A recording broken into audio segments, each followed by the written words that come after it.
Hello everybody, it's Miss Torcoletti, and we've been learning about plants in science. Now there are many delicious plants that we love to eat, and so that made me think of one of my favorite books, Tops and Bottoms. And this book was adapted and illustrated by Janet Stevenson. So, now this book is written in a different way. The title of the book is Tops and Bottoms, and when you read this book, you'll read it from the top down to the bottom. Once upon a time, there lived a very lazy bear who had lots of money and lots of land. His father had been a hard worker and a smart business bear, and he had given all of his wealth to his son. But Bear only wanted to sleep. Not far down the road lived a hare. Although Hare was clever, he sometimes got into trouble and had once owned land too. But now he had nothing. He had lost a risky bet with a tortoise and had sold all of his land to Bear to pay off the debt. Hare and his family were in very bad shape. "The children are so hungry, Father Hare. We must think of something," Mrs. Hare cried one day. So Hare and Mrs. Hare put their heads together and cooked up a plan. You can see there they have very many children.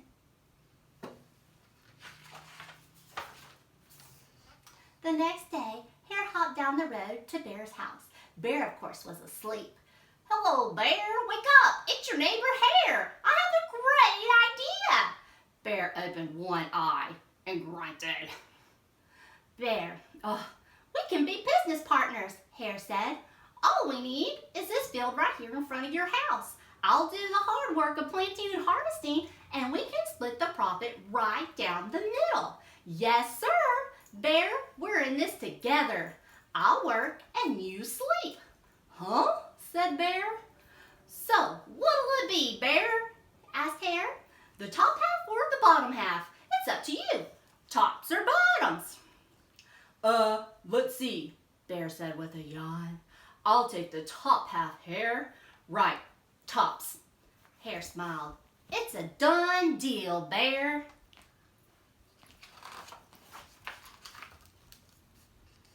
So Bear went back to sleep, and Hare and his family went to work. Hare planted, Mrs. Hare watered, and everyone weeded. See, all the kids are helping out, being bucket fillers. Bear slept as the crops grew. When it was time for the harvest, Hare called out, "Wake up, Bear! You get the tops and I get the bottoms." Hare and his family dug up the carrots, the radishes, and the beets. Hare plucked off the tops and tossed them into a pile for Bear and put the bottoms aside for himself. You see the tops right here? He gave to Bear. Look at all the bottom parts of these plants that Hare kept for himself. Bear stared at his pile. "But Hare, all the best parts are in your half." "You chose tops, Bear," Hare said. "Now, Hare, you tricked me. You plant this field again, and this season I want the bottoms." Hare agreed. "It's a done deal, Bear." Oh, you see his face. Looks so angry. So Bear went back to sleep, and Hare and his family went to work. They planted, watered, and weeded.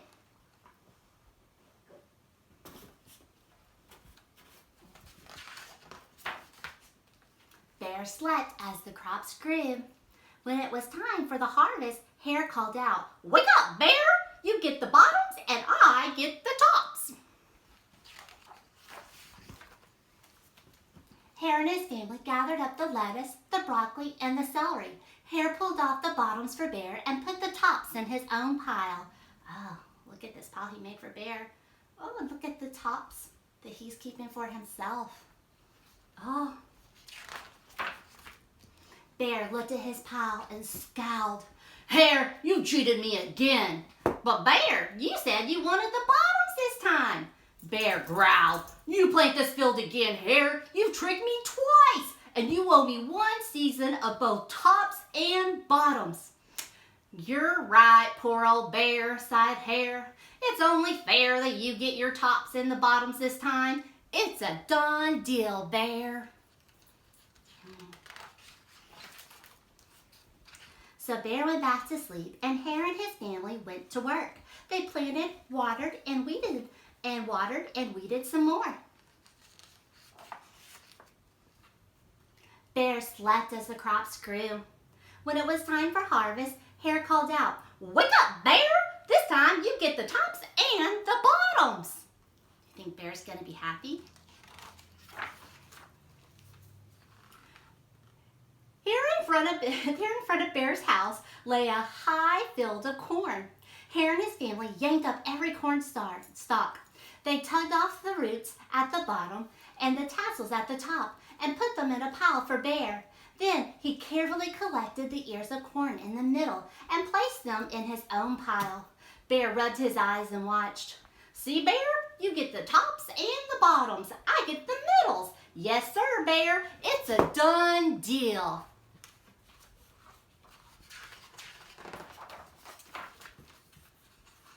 By now, Bear was wide awake. "That's it, Hare," he hollered. "From now on, I'll plant my own crops and take the tops, the bottoms, and the middles." Hare and his family scooped up all the corn and hopped down the road towards home. Oh, I think Bear just learned a lesson. Bear never again slept through a season of planting and harvesting. Hare bought back his land with the profit he made from the crops, and he and Mrs. Hare opened a vegetable stand. And although Hare and Bear learned to live happily as neighbors, they never became business partners again.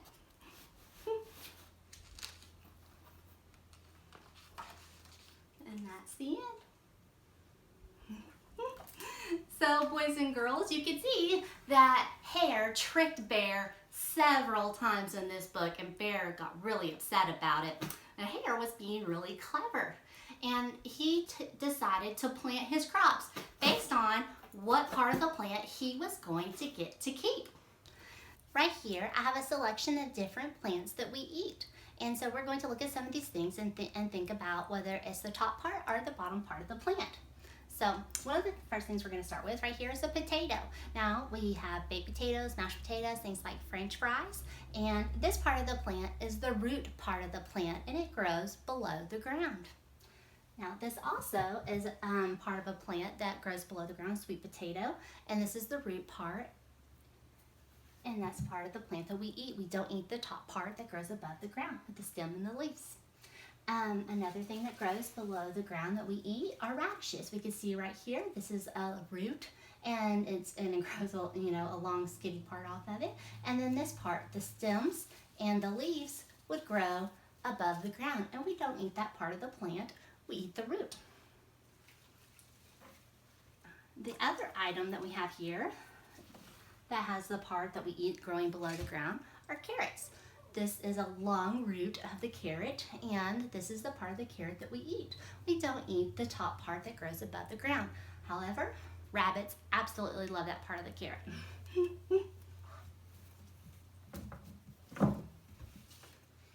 Now, the rest of these are items that we eat where the part of the plant that is here is the part that grows above the ground. So we have lettuce here, and this is the leaf part of the plant that we eat. And here we have some celery, and you can see like the roots would have been coming out of the bottom below, and that would be below the ground, that part. This is the stem part of the celery, and this is the part that we mainly eat. Now the leaves at the top, you actually can eat those, and like if I'm chopping it up and cooking it like in a stew or something like that, I will chop that part up and eat that too. But the main part of the celery that we eat would be the stem. Now right here we have some leeks, and you can still see the roots right here that are attached. And then this part that's above the ground, this leaf part, is the part of the plant that we would eat. Now broccoli is a little bit different. Now, on a broccoli plant, this part right here is the stem part. And then it also has leaves. And all these little, oh, got some corn silk here. All these little bitty parts up here at the top are actually flowers. And every single one of these tiny little buds, every single one of those little bitty balls, that's a flower bud. And every single one will bloom a yellow flower if it's not picked in time. So if it grows too long, it'll bloom all these beautiful yellow flowers. I accidentally did that one time with my broccoli. Now, right here, we have some asparagus, and we mainly eat the stem part of the asparagus. That's the long part there that we eat. And right here we have some corn. Now, this is an ear of corn, and when it's on the plant, it's closed up and looks like this. It has this corn silk growing out of the top of it. Now, that part of the plant is important. It helps it get pollinated so it'll grow. And on the inside, this is the part of the plant we eat, and this is the seed of the plant. There's some other things here that I have. I have some sunflower seeds here, and they're also part of the plant that we eat that would be in the center of the flower, and they are seeds. We also have some pistachios here, which would also be the seed part of the plant that you would eat. Now I want for you to think of some things that you like to eat. And I want you to think about whether or not the part of the plant that you're eating would be growing above the ground or whether or not it would be growing below the ground.